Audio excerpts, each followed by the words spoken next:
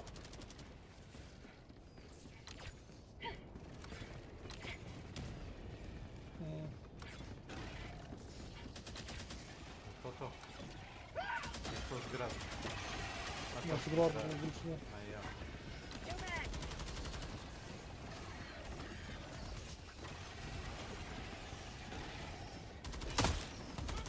Dropping a pin. Ništa, Makiću zoli brut, zoli brut.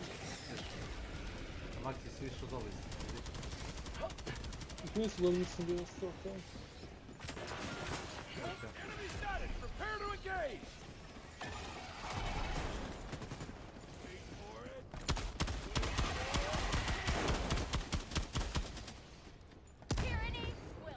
Vojnici baci bombi, što? Neka te u podnoge. Fealty obedience! New mag! Extraction request confirmed. Shuttle invalid.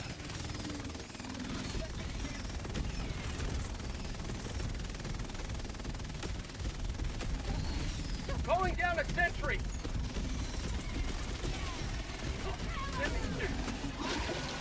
Tagging location.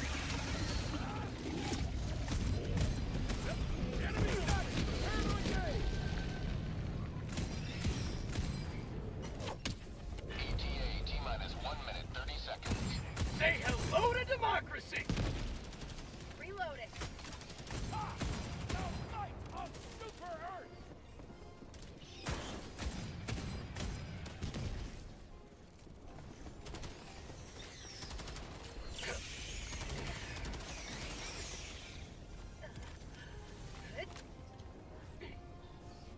A nisi uzeo novoga gardoga, Makiću. O, kaži. Ako To je te zadnja gledamo, ti strana. zaskačem. To je zadnja strana, treća. Pa znam, pa ne može da stigne. Trebamo jebote preko 600 mu treba ovdje. 6? Preko 600. To je dobro, nije preko 600, treba ti 600 za sve. Znači da tamo mu treba oko 400. Više. Za dve stranice 400. Mag's empty! ETA T-minus 30 seconds. Now fight of Super Earth! Mag's ETA empty! T-minus 20 seconds.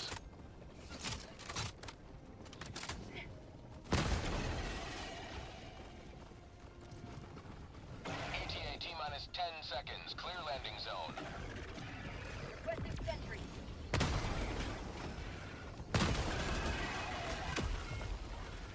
Pelican 1 approaching pickup.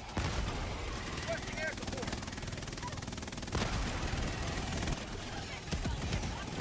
Reloading!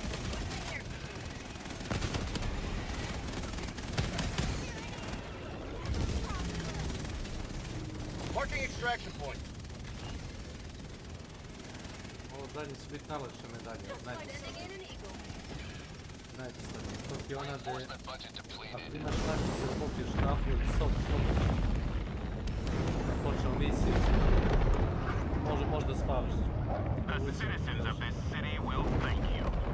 Mi smo igrali danas Ja ću da uzmem sve automatski. level 10 smo igrali, level 10, znači i trčali okolo samo postavljali, oni bacali mine, ja postavljao turet. Nije moglo ništa da poleti, kao ne dođe. Vidi što je sve bilo na mapi, mi ništa dobro nismo našli. Ma kakvi ništa. Gdje je bio? Možda je radar bio. Da li je bio Sam site, bio je onaj... Mislim tako ikonica za propagandu, znaš? Za onaj mali torrent koji je ono kao destroy enemy propaganda. Ja, ova planeta je zauzeta. Još malo, još ova misija mislim. Dobro, znaš što mislim već što je to. Pa nije, gazi to 70.000 igrača, znaš? Ja sam gledao. Ove 2-3 planete, zato sam brzio bez.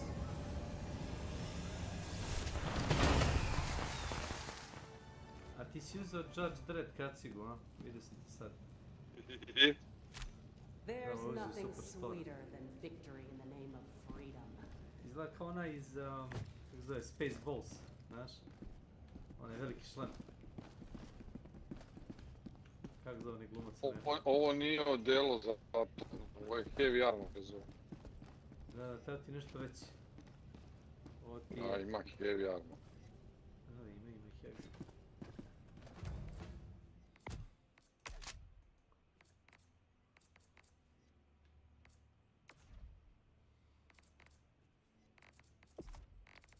Evo, sad bolje.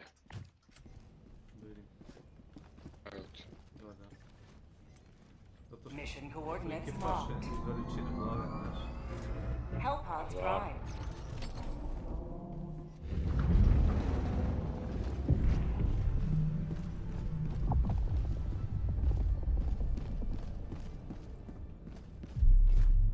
Ja nosim crni oklop, ali je zelen.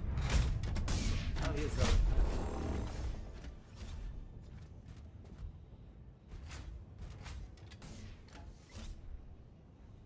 Makć mi nije ozadnje, ne znam kako kecman, ali idem posle toga u krevet.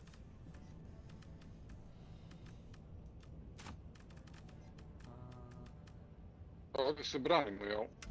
Ma da uzmeš one turete i ona čuda.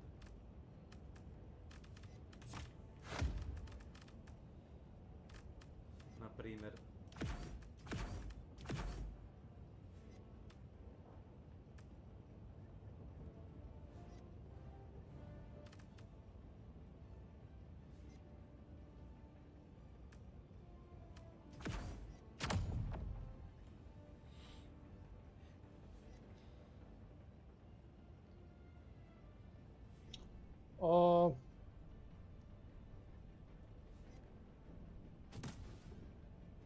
Možda da makar jedan ponese oružje. Nema potrebe.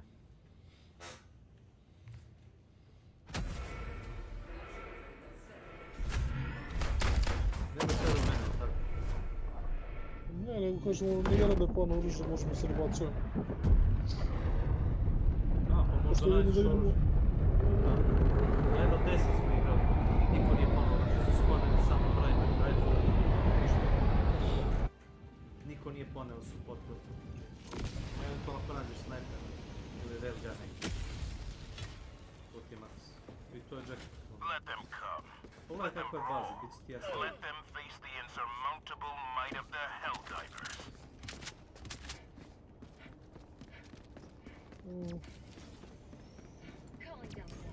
Lagano se pravi, verujem. Dokle dolaze? Requesting sentry. Aha, odatle i gdje još? Calling down a sentry. Calling down a sentry. Follow me. Možda ti je bitno da učeš vojnike s vrata nazad, što su glupali, poginući. Učiš ih nazad u dno dvorišta, da ne ubiju sami sebe. Hold position. Kažeš ih hold, ne mrgaj.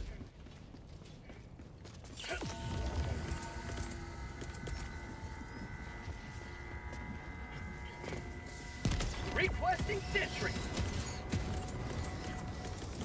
Tunnel breach. Calling down fortifications.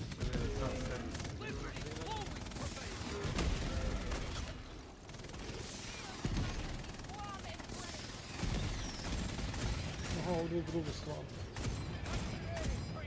Ima desni ulaz, jel? Da, evo ti govori.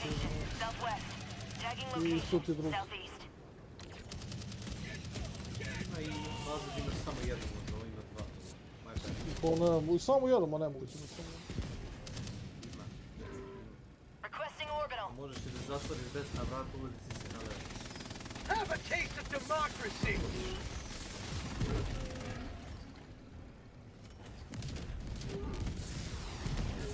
Bugs south. Bugs south. Bugs south.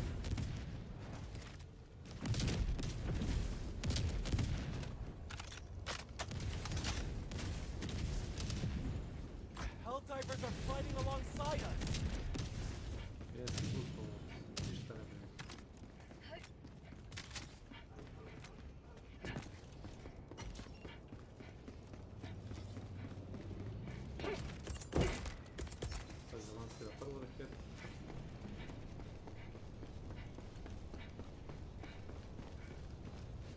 Requesting sentry.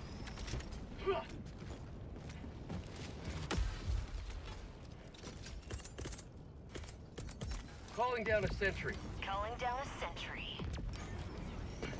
Brate,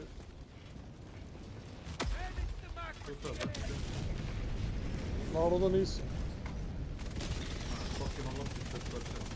O, bukvalno. A već su stajala ovo, znaš, ono kao nekad hoće, nekad neće naći. Calling down a sentry. Bug tunnel breach. Requesting sentry. Bugs. Tagging location. South. Cancel that. Tagging location. South.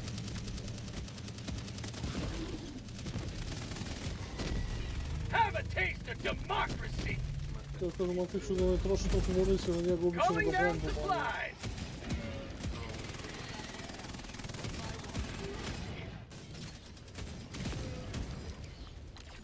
Calling down a sentry.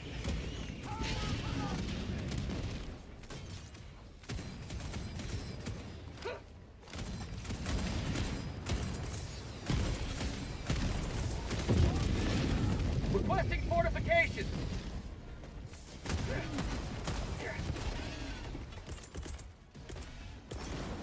Requesting sentry. Requesting sentry. Booga booga. Welcome to my channel. D Steve British English Ronia Size Pakla Suns Vampel Jubim Zako. Hoće Boris Grenočki pažnja, nemam pojma gdje.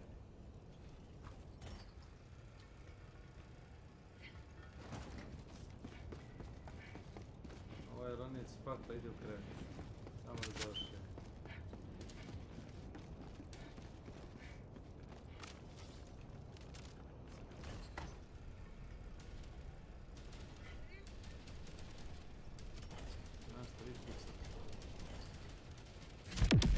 Ja probam ovom pušu.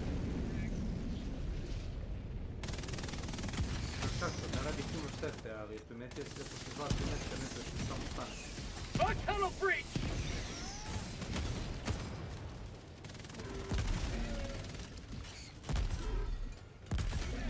Calling down a sentry. Primetio sam da može da zaustavi, one treba da Requesting sentry. stati na sebi ljudi. Pa ne može samo da pušiš da počeš.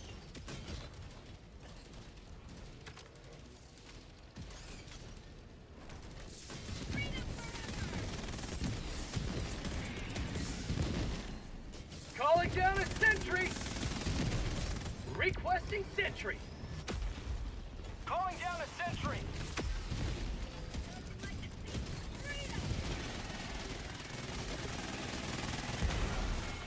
Yes.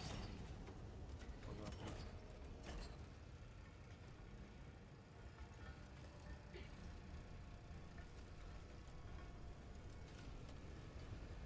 Ma neko dobar vic.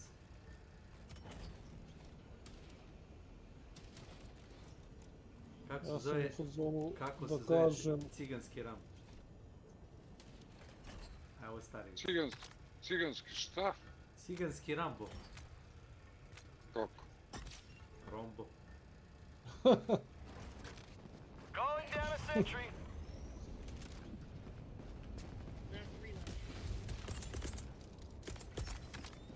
Requesting sentry. Igre. Requesting supplies. Našao sam grenade launcher.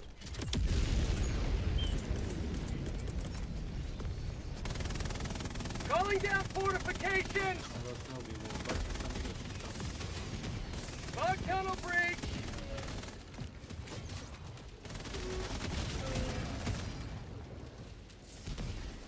UAAA separatisti.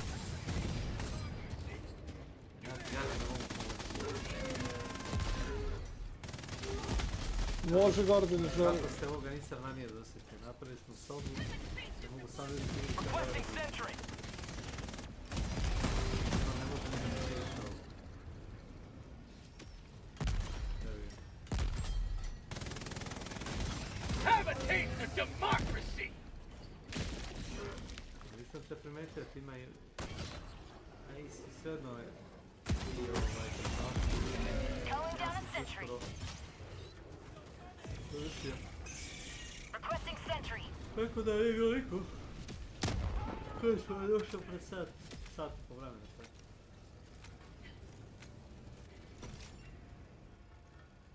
Matić je igrao kan sa Kesićem i novcima. A gdje ti gardi?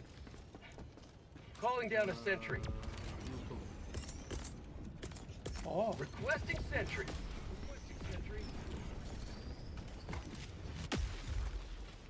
Ne mogu ne podaviti ni treleza na ovim zidima da prođe. Šansa.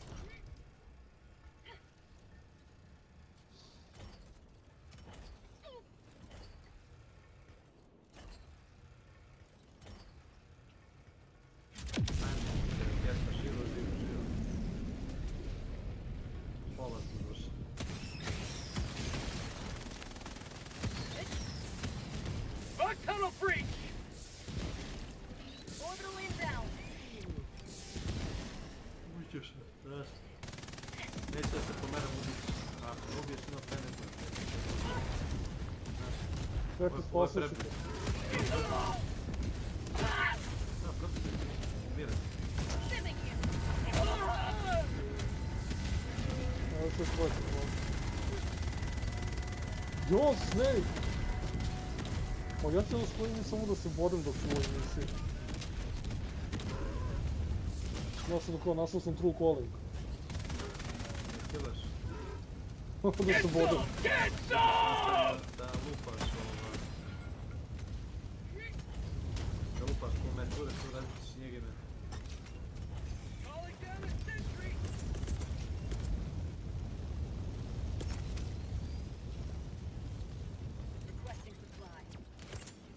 Deploying sentry. Calling down a sentry.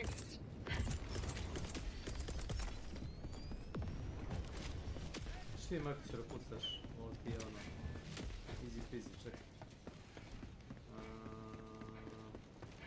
Calling down fortifications. Evo ga, evo. Leđene. Calling down a sentry. Requesting sentry. Da ne mogu da pucam sad to. Aj, nema. Popni se gore na cev, aj. Cev na cev, aj. Sjedi da ne mogu da rišam i gitar. Ne mrde, lezi. Šta više lezi. A šta onda nema smisla ako legnem? Ima. Možda pogineš. Možda ne, ko zna. Requesting walker. Evo ti je tamo, ne. Requesting sentry. Tamo je svi.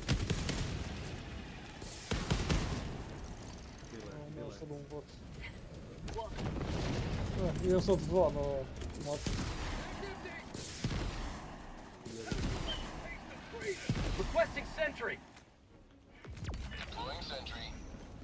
Mission at 10 minutes remaining. Šta misliš u šumu? A nema šanse da sam 3 komada. Pa ako je DSS u orbiti. Ako ti je DSS u orbiti za planete, da. Ne, nego nemamo 10 minuta ovo je cooldown, nema šanse da bacimo. Ne, nisi upravo, zato te pitam. DSS ti dodaje na cooldown 30%. To doda. Nisi ti pratio to. Bilo je da biramo koji ćemo sektor da slobodimo. Jedan je bio za air strike-ove, da su brži za 30 sekundi. Drugi bonus je bio... Ti sećaš Matić? Kad smo mogli da biramo ono za orbitalnu stanicu upgrade. Ali recimo da se robot brže puni max suit ili air strike. Bilo je 30 sekundi za air strike-ove sve. Ili za robota 3 minuta. Ili se kao aj kao za robota, aj kao aj. Tako da. Na robota imaš 3, a air strike-ove imaš hoćeš. Magarčine, mogli smo da bacamo 500 kila bombu na planetama pokrivenim DSS-om za minut. Možete za minut i koliko im treba. Nemaju mašta. I napal isto i Eagle Airstrike, to ti se pada po to. Requesting orbital. Nisi bio tu, vjerojatno bi se iznelirao da se vidi. No. Za 20 minuta može da se oko 3 može da svaki se to završava. Jedno zove baciš šalma. u bagu. Mislim da ćeš vidjeti, gledajmo cooldown, koliki je cooldown tu? Sad je ostalo oko 7. Rušio se sve ove turetike. Pa znam, živo. Pogledaj svi ovo. Gdje? Bravo, obi sve. Kecmane, trebli sve. Tagging location. Imate 2 meka ovdje, vidi šta se zalika. To sam tureti. To su oni. Od ovome. Je, a je, ni jedan ni drugi, brate, ono, i dalje su novi. Nije ispaljen jedan mek. To ti jasno. Tako će li kostimo ovdje.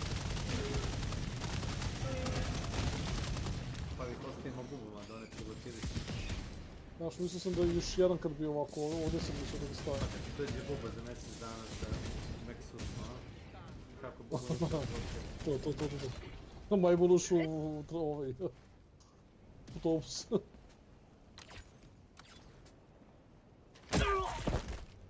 je baš da se to. Calling down a sentry! Znaš šta, da vam njavu. Requesting sentry! Treba nam još jedna autobus. Ovaj končan će ponedek. To da se igramo. Jer može ovo da se zakači na igrača? Može se zakači na sve. Ti nemaš pojma. Freedom spreads yet further. Extract when ready. Ne, nemoj da diraš to, ne! Nisam ga dirao, sam ga dirao. Nisam ga ni tako. Extraction request confirmed. Shuttle inbound. Pelican 1 approaching pickup. Kjesman. Šta si zlikao? Da li mi veruješ da je bilo slučajno? Ne verujem. Zabacivo sam bombu i slučajno ovo. Ja nisam htio ono na P, nego sam htio ono da je držim u ruci.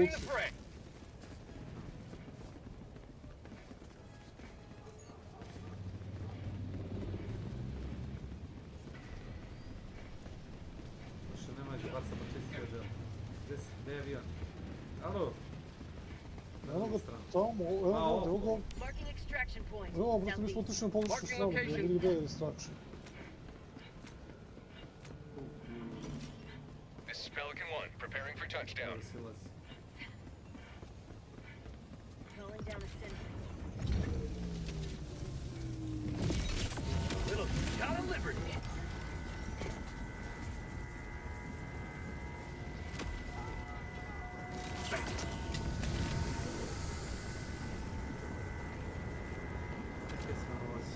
Countdown initiated. Stand by for takeoff. Reinforcement budget depleted. A dalje. Boris, izgorao si sa... Ti si ja Kecman, još Kecman u životinju. Kecman Ne, to je ovo. jeste. Kecman je bio unutra. Kao je mene da izgori. Kecman je bio unutra. Bacio si ga ti, sram te bilo. Izviri Vakić. Ne znam šta mu je. Obično je više sportski nastrojen. Kecman je bio unutra. Ja samo to želim da kažem. Kecman je bio unutra i nije mogao da baci. Četi Chris. Ili ja nemoj da se vatiš. Četi Chris. Ova misija na level 10. Ušlo si nas 50 iskustva. Ova misija na level 10, znaš koliko daje iskustva? 6. Na level 10. Znam ono kad su se pojavili da su ljudi to farmovali, da su uzeli i ono maksimalno level, tad... 600 iskustva na 5 zvezdica. Kažem ono kad se pojavilo, kad je 50 level bio maksimalno, ljudi su tada davalo to ono baš je bilo najbrže iskustvo. Ne daje ništa.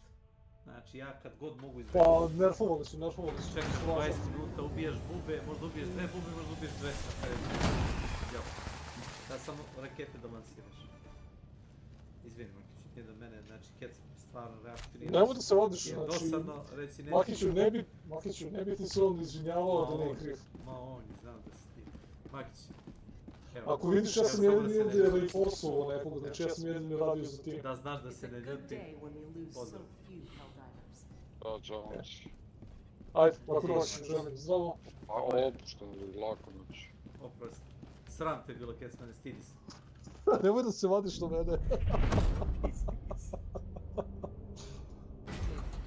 Inače, to smo radili ja i Slabo Slavko. da znaš sve, ili malo žal. To je zato što ljudi ne ulaze u avion na vreme, nego čekaju tamo. Slavko me ovo, znaš. Zaletiš termite na Eagle One i uskočiš unutra, da izgleda kao ono, znaš da je Nova godina, kao packalica. A to sam... Ne, nego tako sam to bacao, nego nisi imao šta da bacim, znaš da poželim ljudi da uđu unutra. Ne znam zašto i dalje ljudi to rade, stoji i gledaju, a vi, brate, uđi slobodno. Ja sam se sad uzeo foru da marširam, znaš, onako kao strojevi korak udaram oko aviona. U nadi da će brže ući, znaš. Joooo. Jes, bi interesantno, malo. Ja uzeo sam policijski avion, plavi. A, tebi to lepo ide. Šta me ja, šta je 12 sati? Pa dobro, igru si danas, baš vidim da si danas baš ono se zaleteo. Pa razmišljam se da spavam, ali ne. Off to bed, take care.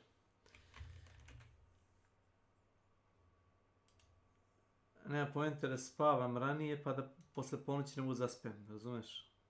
Aha. A, dobro. Ništa, vi šta ti kažem? Čujemo se sutra. Imaš tu point... čekaj, ko je napravio da ovi Helldiveri budu zaključani? Koji? Da Helldiveri s ovo bude zaključano. Ja sam predložio